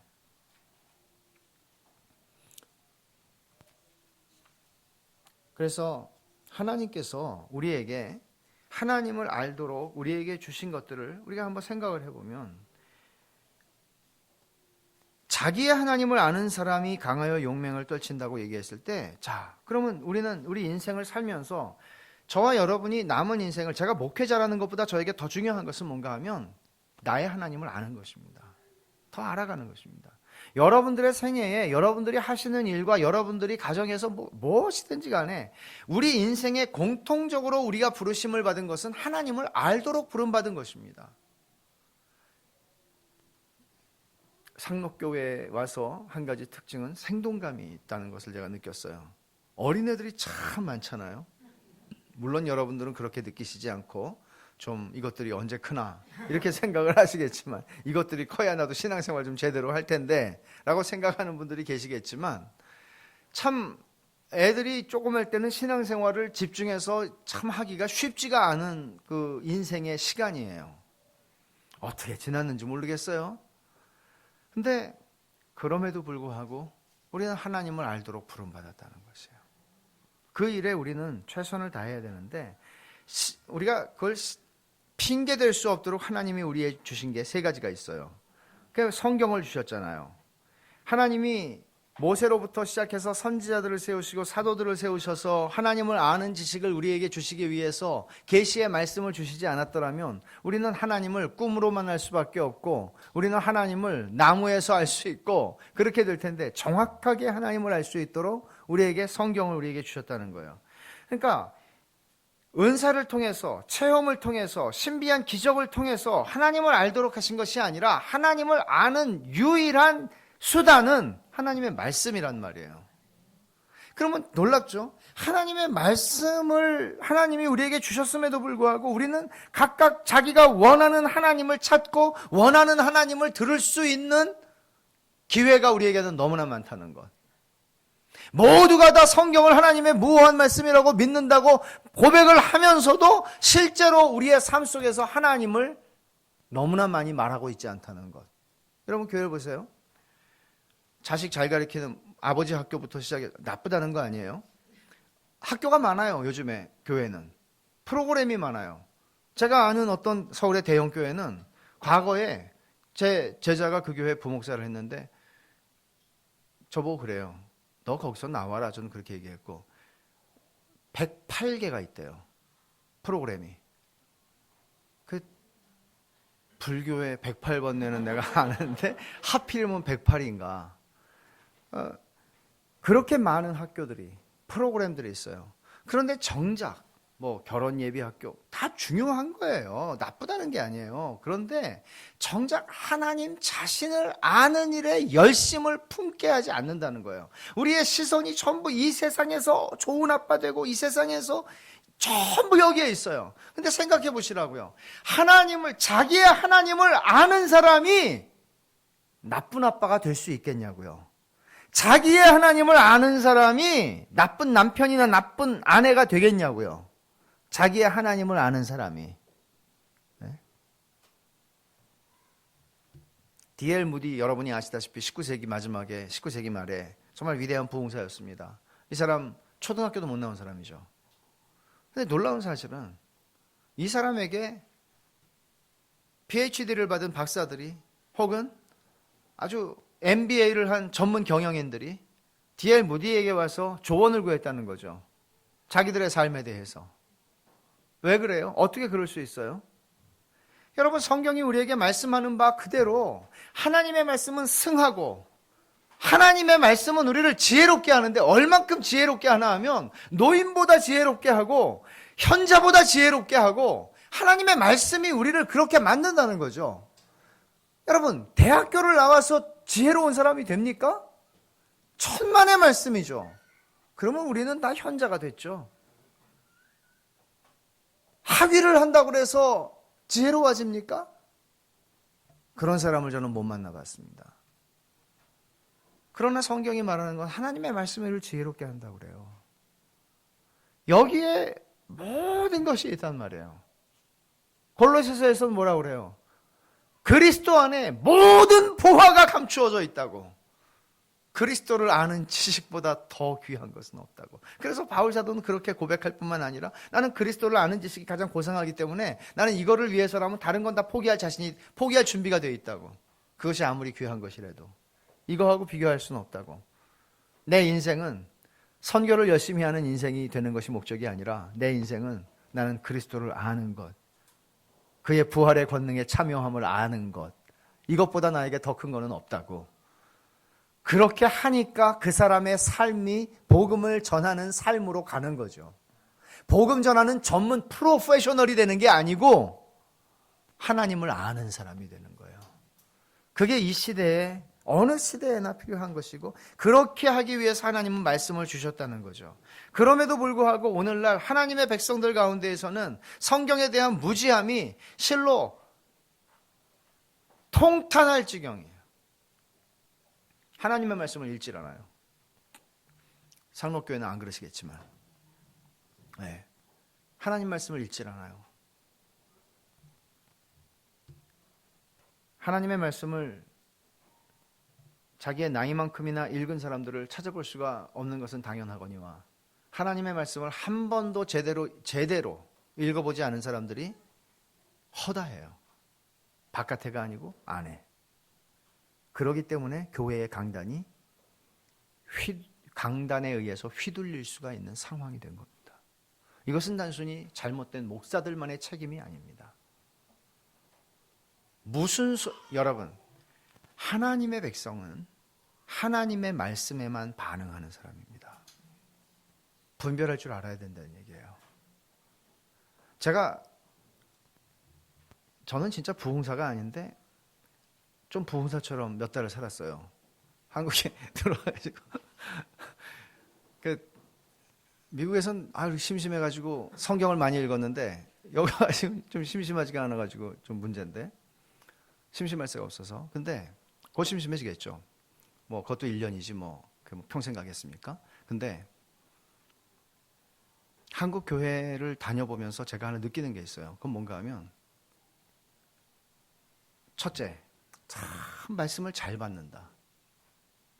정말 정말 이민교회에는 그런 교회가 참 많지 않은데 참 말씀을 잘 받는다. 전반적으로 서울의 어느 지역에 있는 교회는 좀 다르겠지만 그런 교회들도 잘 받더라고요. 근데 잘 받아요. 근데 한 가지 조금 우려가 되는 건 뭔가 하면, 모든 말씀에 저렇게 반응하는 건 아닐까, 그런 생각이에요. 목사가 무조건 목사가 와서 설교를 할 테니까 모든 말씀에 저렇게 반응하는 것은 아닐까 하는 우려가 생겨요. 말하자면 밭이 좋다고 하는 것은 하나님의 말씀에만 반응을 하는 것이거든요. 근데 하나님의 말씀에만 반응하는 것이 굉장히 용감하셔야 돼요. 말하자면 저희 제가 살고 있던 곳에서 멀지 않은 곳에서 목회를 하는 DC, 워싱턴 DC에서 목회를 하는 그 캐피털 힐 베프티스트 처치라고 하는 곳에서 마크 데버라고 하는 분이 목회를 하는데, 이분이 그런 얘기를 하죠. 여러분들은 어느 교회에서 설교를 들으면서 벌떡 일어나서 뛰쳐나가고 싶은 경험을 하지 않았습니까? 그래야만 할 상황들이 있지 않습니까? 그렇게 하면 약간 겁나죠. 또 괜히 또 목사님이 저주할까봐. 그럼 또 그 저주가 또 뭔가 또 역할을 하면 또 안 되죠. 두려움이 있죠. 그러나 그런 극단적인 방식을 쓰라는 것이 아니라, 정말 하나님의 백성들이 이 시대에 하나님의 말씀에만 반응을 할 줄 알고 이 부분에 대해서 타협할 수 없다는 것을, 이게 얼마나 중요한 문제인지를 아니까. 그렇다면 여러분, 오늘날 교회가 조금은 우리 한국 교회의 지형도가 달라질 거라고 생각을 합니다. 때로는 교회를 선택하는 기준이 애를 잘 봐주는 교회. 상록교회는 애를 잘 봐줄 것 같지는 않습니다. 애들끼리 그냥 이렇게 애를 확실하게 오전 예배 10시부터 시작해서 심지어 나가서 장도 보고 부부가 좀 놀다가 들어와도 될 만큼 오후 5시까지 확실하게 챙겨주는 교회. 인기 좋죠. 그런 교회가 있었습니다. 그러나 여러분, 정말 교회를 선택하는 기준이 뭡니까? 칼빈이 얘기하기를 참된 교회와 거짓된 교회를 구별하는 기준은 복음의 바른 선포라고 했는데, 하나님의 말씀의 바른 선포가 1번인데 정말 우리 시대에 하나님의 백성들이 정말 그렇게 반응하는가 하는 것이에요. 두려운 일이에요. 왜? 기준이 있잖아요. 말씀을 주셨잖아요. 그 말씀에 의해서 성경을 제대로, 제 생각에는 정직하게, 성경을 창세기부터 요한계시록까지 정직하게 하나님의 성령의 조명하심을 구하고, 성경을 누가 가르쳐주지 않아도 성경을 제대로 내가 한 번만 제대로 읽어봤다면 분별할 수 있다는 거예요. 성경의 세세한 부분들을 다 해석해낼 수 있는 힘은 없을지라도 성경을 제대로 한번 보면 휘둘리지 않는다는 거예요. 거짓된 진리에. 그냥 무지한 것이죠. 그것이 바로 1세기의 초대교회 시대에도 거짓 교사들에 의해서 일어났던 똑같은 일이었습니다. 역사는 반복되는 거예요. 그리고 역사에서 우리는 아무것도 배우질 못해요. 호세아 선지자는 이미 북왕국 이스라엘의 멸망 앞에서 저렇게 말했단 말이에요. 힘써 여호와를 알자. 지식을 버려서 우린 망했다. 하나님 아는 지식 없어서 망했다. 근데 1세기가 조금 더 지나서 유다가 또 멸망했어요. 똑같은 일로. 똑같은 일이 교회의 역사 속에서 계속 반복이 되고 오늘날 우리 여기까지 온 것입니다. 여러분, 하나님께서 성경만 주신 게 아니에요. 성경이 그래요, 어려워요. 제대로 읽고 이해를 하기가 어려워요. 그래서 하나님은 교회에 목사와 교사를 세우셨어요. 이게 하나님께서 우리에게 주신 두 번째예요. 성령께서 세우셨어요. 교회에 목사와 교사를 세워서 하나님의 백성들이 하나님의 말씀을 제대로 분명하게 바르게 이해하고 깨달을 수 있도록 도와주세요. 목사와 교사의 직분은 하나님 말씀을 가르치고 그 말씀으로 먹이는 것이죠. 다른 게 뭐가 있어요? 그것이 근본이죠. 그냥 커피 마시는, 밥 먹는 직분이 아니라고요. 먹사라고 그러던데 어디서는. 네? 밥 먹는 거 하는 사람이 아니라 하나님의 말씀에 서서 바울 사도가 그렇게 에베소 교회 장로들에게 말한 것처럼 내가 밤낮 3년 동안 너희들을 훈계하던 일을 생각하라고. 거리끼는 일이 없이 하나님의 말씀에 서서 때로는 책망도 하고 하나님이 목사와 교사를 주셨다는 것. 목사와 교사는 자신의 인생의 경험을 통해서 경륜을 통해서 사람들에게 권면하는 직분이 아니라 설령 목사가 나이가 60, 70이 되었다 할지라도 자신의 인생 경험으로 목회를 하는 게 아니라 하나님의 틀림없는 말씀으로 목양을 하는 거야. 20살 때 목사가 됐어도 70까지 목회를 한다 하더라도 20살 때부터 70이 될 때까지 그 동일한 말씀으로 목양을 하는 거예요. 그리고 하나님의 백성들에게는, 교인들에게는 그 말씀을 먹는 것, 잘 먹는 것보다 더 소중한 것은 존재하지 않습니다. 그러니까 여러분들이 하나님의 말씀을 잘 먹고 소화하고 강건해지시는 것이 교회를 세우는 일입니다. 반대로 하나님의 말씀이 풍성하게 주어진다 할지라도 여러분의 삶에 다른 목적을 가지고 살아간다면, 하나님을 아는 것 외에 다른 목적을 가지고 살아간다면 그것은 교회를 허무는 일이 되는 것입니다. 원치 않게. 여러분 하시는 일 하지 말고 다 교회 와서 살라는 얘기 아니에요. 교회를 너무 자주 오는 것도 좀 문제예요. 저는 우리 교회에서는 미국에서도 그랬지만 여기서도 그러지만 교회 매일 나올 수가 없죠. 매일 나오면 어떻게 살아요, 사람이. 직장도 다니고 집안일도 있는데. 그러니까 새벽 기도를 제외하고 저녁 때 일주일에 4번을 교회를 만약에 온다. 그러면 목사를 하던가 일 때려치고 목사를 하던가. 신앙생활은 교회 생활이 아니잖아요. 네? 교회에 들어와 가지고 그냥 하려고 생각하지 말고 신앙생활을 가정과 일터와 내 삶의 자리에서 신앙생활을 하는 게 우리 싸움이에요. 여기 오면 뭐 좀 쉬워질 수 있지만 진짜 우리 신앙생활은 내 삶의 자리에서 해놔야 되잖아요. 그거 힘들죠. 근데 그 싸움을 하는 게 신앙생활이란 말이에요. 그러려면 우리는 집중적으로 하나님의 말씀이 하나님의 교회의 모든 공모임을 통해서, 여러분 교회의 모든 공모임에 하나님 말씀이 없는 모임이 어디 있어요? 다 하나님의 말씀이 근거가 되는 거죠. 새벽 기도도 말씀이 선포되고 그 말씀을 따라 기도하는 거죠. 말씀을 먹는 것. 그러니까 양이 목자를 알고 목자가 양을 아는 것은 사실 여러분 잘 먹이고 잘 먹으면 그거보다 행복한 게 어디 있습니까? 여러분 동막골 보셨어요? 오래된 영화죠. 동막골에서 저는 아주 인상 깊은 게 그 빨갱이 그 이장한테 거기 이장입니까? 물어보잖아요. 어떻게 이렇게 이 동네는 이렇게 평안하냐고. 그러니까 그 강원도 사투리로 재밌게 말하잖아요. 먹이면 됩니다. 뭐 먹이면 된다. 이거보다 행복한 게 어디 있어요, 여러분? 하나님 말씀이 있고 먹고. 하나님께서 세 번째로 우리에게 하나님의 아들을 통해서 성령님을 주셨죠. 예수님은 다른 보혜사를 보내겠다고 말씀하셨어요. 보혜사 성령을 보내신다고 말씀하실 때 요한복음 14장과 15장 16장에서 주님은 진리의 영이라고 말씀하세요. 진리의 영이 한국에서 둔갑해가지고 이상한 신비한 영이 되었고, 이상한 무슨 이빨을 금으로 만드는 영이 되었고, 이상한 금가루를 뿌리는 영이 됐단 말이에요. 전부 물질과 건강과 이런 이 세상의 것들과 관계된 것들에 초점이 맞춰지고 있다는 거 아시겠어요? 주님이 병 고쳐주실 수 있죠.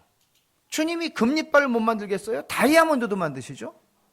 왜 금이에요? 기왕이면 다이아몬드로 하지?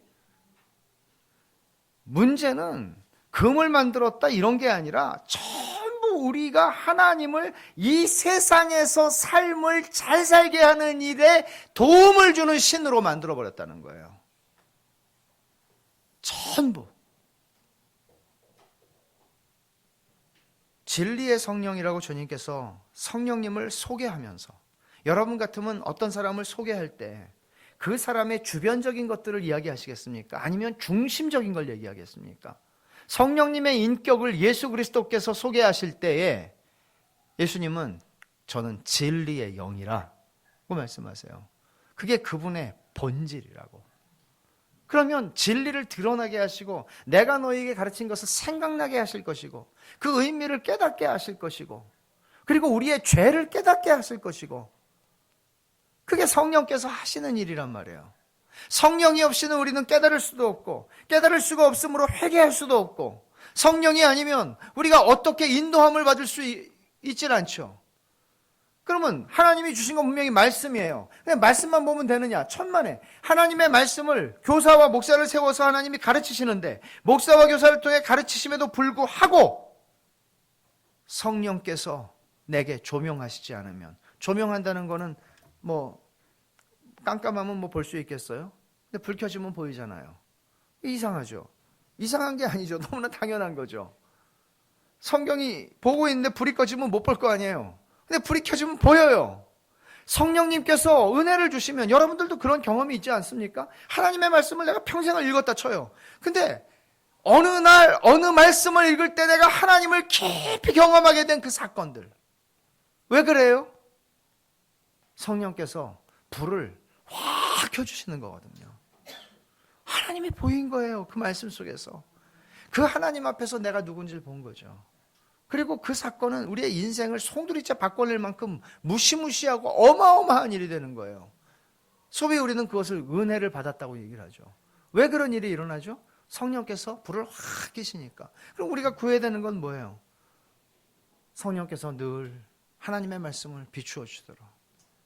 그게 없으면 내 능력과, 아니 제 아무리 무슨 신학 박사라 할지라도 하나님의 성령의 조명하심이 없으면 그 말씀을 통해서 어떻게 하나님을 뵙겠습니까?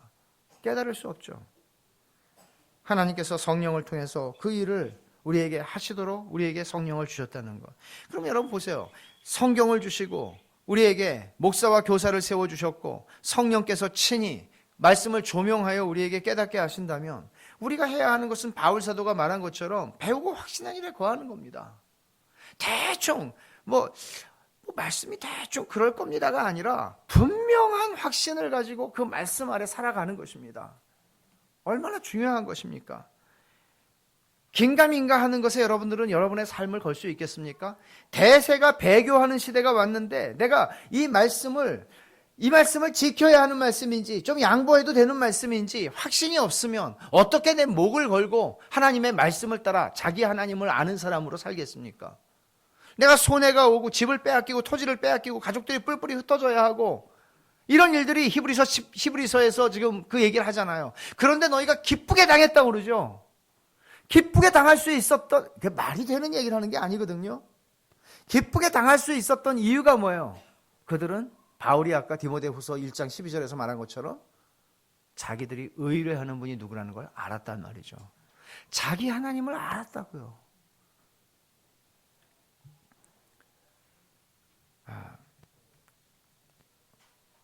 구약 역사에서 좀 비참한 시대가 사무엘상 4장에 나와요. 이스라엘 백성들이 엘리 시대에 종교는 타락했어요. 엘리의 두 아들은 이건 뭐 썩어 빠진 놈들이었어요. 오늘날에 엘리의 두 아들 같은 목사들 수두룩하게 신문에 나오고 있죠. 홈리와 비느하스. 이스라엘의 영적인 형편이 어두웠어요.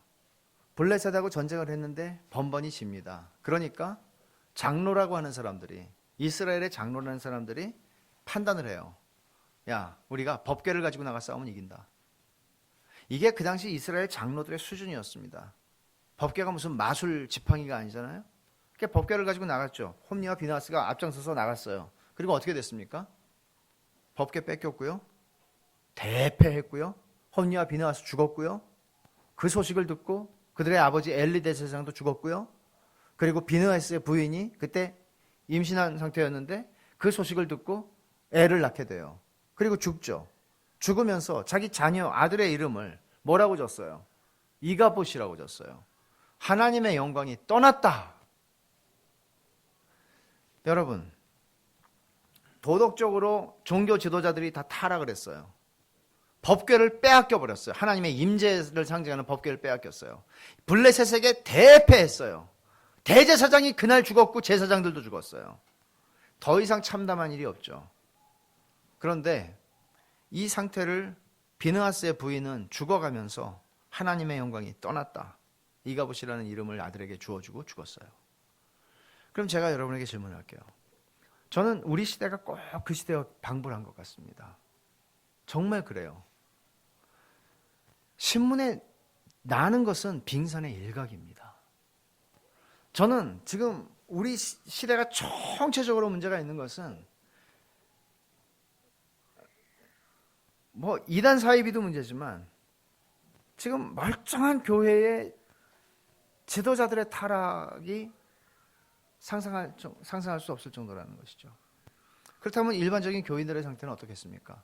그것도 동일합니다. 이런 상태에서 우리는 정말 이가봇이라고 말할 수 있나? 비느하스의 부인이 죽으면서 했던 말은 맞긴 맞는 말인가? 저는 틀린 말이라고 생각을 합니다. 하나님의 영광은 떠나지 않습니다. 하나님 법궤를 빼앗겼다고 하나님의 영광이 하나님의 백성에게서 떠나지 않습니다. 예루살렘 성전이 불타서 황폐화되어도 하나님의 영광이 떠나지 않습니다. 하나님의 영광은 그 백성과 함께 바벨론으로 갔습니다. 하나님의 영광은 그렇게 떠나지 않습니다. 그러면 오늘 우리 시대를 우리는 위기라고 생각을 하죠. 일반적으로 우리 다 위기라고 생각하면 저도 그렇습니다. 그런데 사실 뭐 중국말의 위기가 뭐 기회라는 얘기를 하지만 그런 차원의 얘기가 아니라 한번 30년 전, 20년 전에 한국교회를 한번 생각해 보십시오. 칼자루만 흔들어도 다 쓰러졌습니다. 꼭 복음 안 해도 복음 비스름한 것만 들고 나와도 다 쓰러졌습니다. 말뚝박으면 사람들이 왔습니다. 텐트 하나만 쳐도 왔다고요. 물론 이렇게 말하면 그때 목사님들이 또 그 정도는 아니었는데 그렇게 또 얘기하시겠지만 그랬어요. 정말. 지금은 그렇지 않습니다.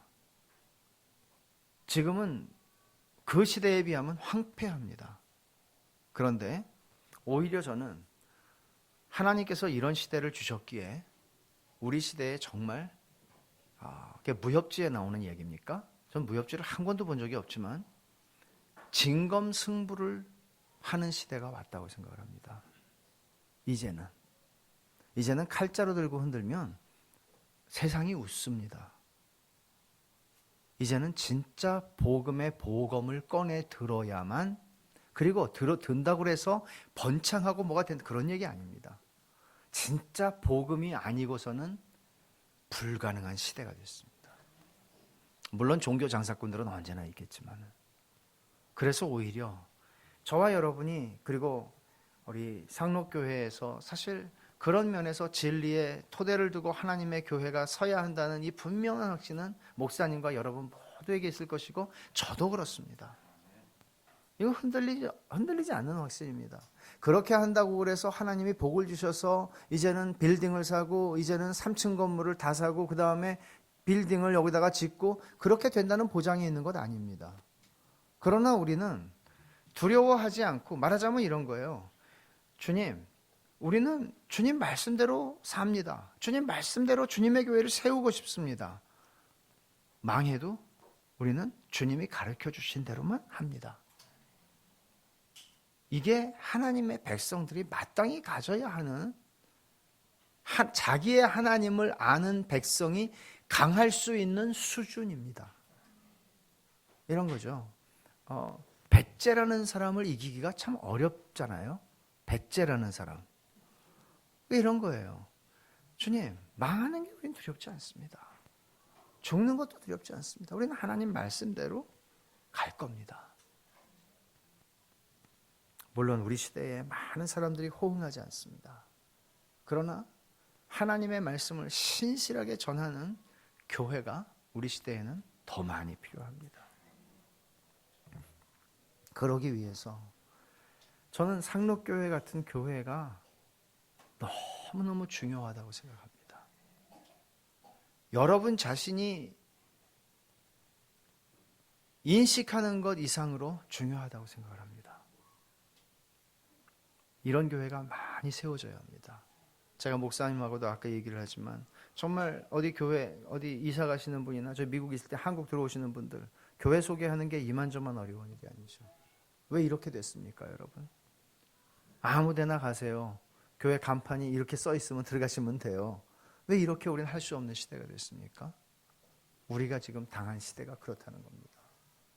그러기에 오늘 우리가 자기의 하나님을 아는 사람은 용맹하다, 힘을 바란다. 이것은 정말 우리들에게 너무나 필요한 말씀입니다. 여러분 강하셔야 합니다. 근데 어떻게 강해질 수 있나요? 저도 미국에서 목회하는데 아니 뭐 6시간이나 비행기 타고 가야 되는 LA에서 어느 교회에서 저보고 이단이라고 그러고 뭐 알지도 못하는데 나중에 알았지만 우리 교회 올 것도 아닌데 그 교회에서 차비가 와야 되는데 이단이라 그런 얘기들을 들으면 정말 답답하죠. 왜냐하면 정말 주님께서 그러한 어려움을 여러분 사도들과 선지자들이 겪은 길이에요. 그게 모두가 여러분들을 칭찬하면 여러분이 그건 저주의 자리에 있는 거라고요.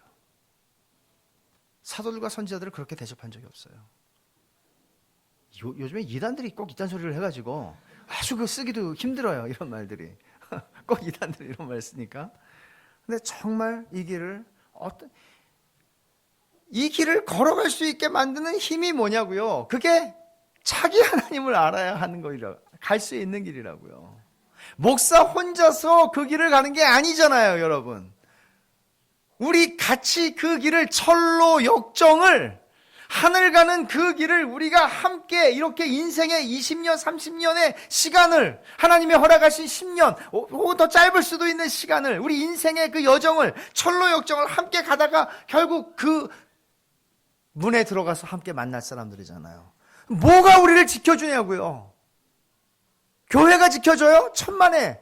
목사가 지켜줘요? 천만에. 자기 하나님을 아는 지식이라고요.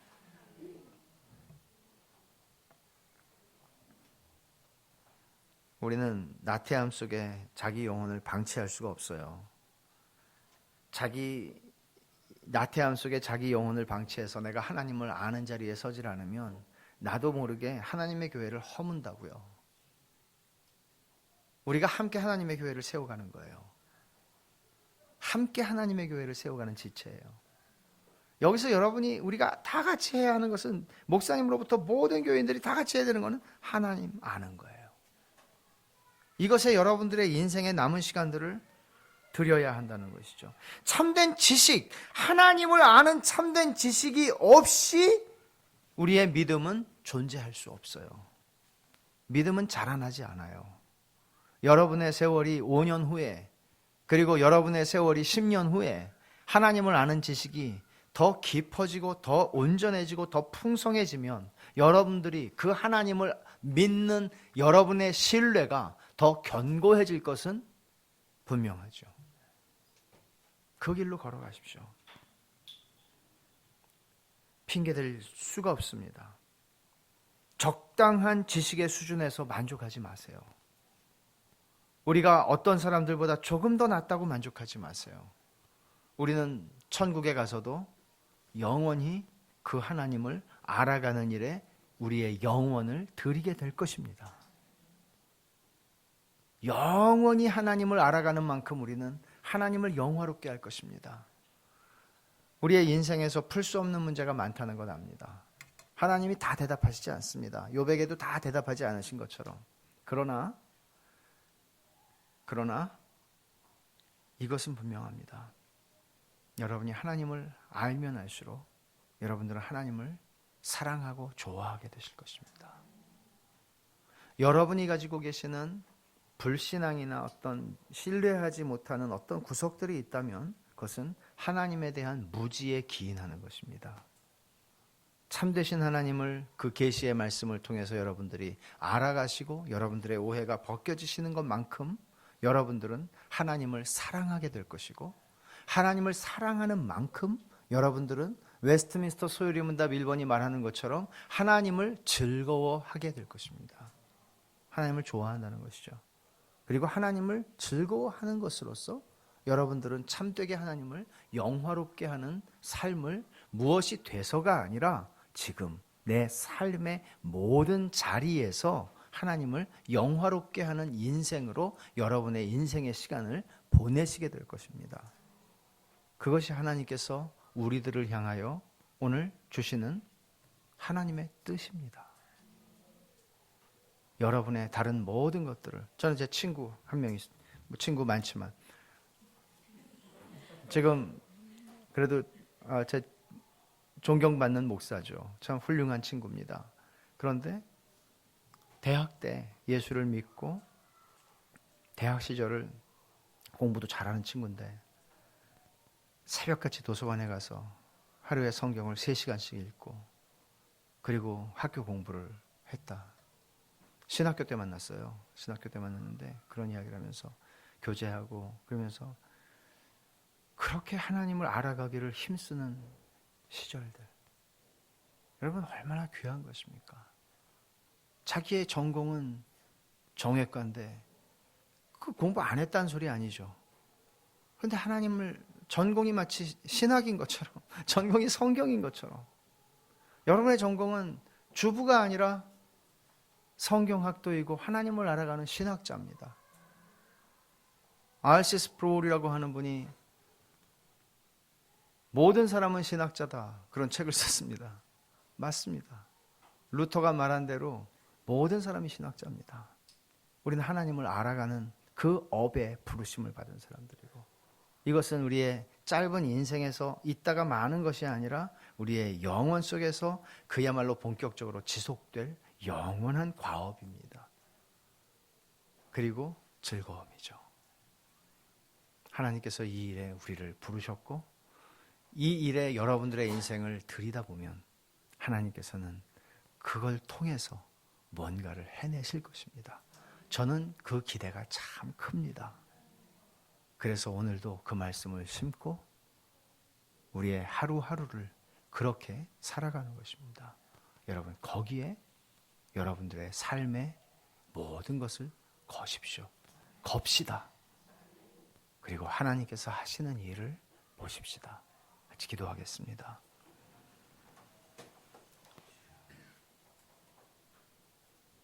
하나님 아버지 참으로 감사합니다. 하나님을 아는 지식이 없어서 망했던 이스라엘의 역사나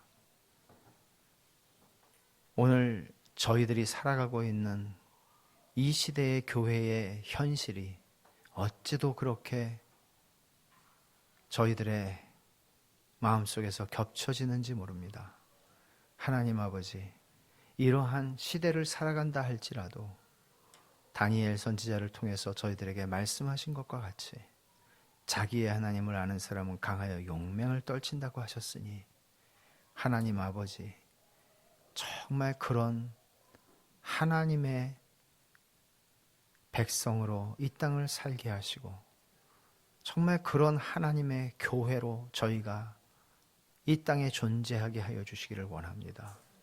아버지 하나님, 정말 이런 교회는 있어야 하고 이런 하나님의 사람들이 있어야 한다고 주님이 말씀하실 그런 교회로, 그런 신자로 저희들이 이 땅을 살게 하여 주시옵소서. 아버지 하나님, 저희들의 삶의 자리가 어떠하든지 지금까지 저희들의 삶의 부침을 통해서 하나님을 알아가는 이 자리에 저희들을 불러주시는 은혜가 너무나 감사합니다. 아버지 하나님, 우리에게 주께서 주신 날이 얼마인지 저희들은 알지도 못하고 우리에게 어떤 인생의 여정들을 주실지도 알지 못하오나 하나님 아버지, 오늘이라고 하는 이 시간에 저희들이 여호와를 아는 일에 저희 삶을 드리게 하시고 하나님께서 주신 계시의 말씀과 그리고 하나님과 대면하여 만나는 기도의 삶과 그리고 하나님께서 저희 인생에 주시는 그 모든 일을 통해서 하나님을 알게 하여 주옵소서. 아버지 하나님, 그래서 정말 다니엘서의 12장에서 말씀한 것처럼 많은 영혼들을 주께로 돌아오게 하는 그 복된 일에 하나님 저희들이 사용되게 하여 주옵소서. 아버지 하나님, 하나님께서 상록교회를 축복하셔서 참으로 그와 같이 진리의 기둥과 터로 교회가 온전하게 든든하게 세워져 갈 뿐 아니라 많은 영혼을 주께로 데리고 가는 그런 복된 은혜를 주시옵소서. 예수 그리스도의 이름으로 기도하옵나이다. 아멘.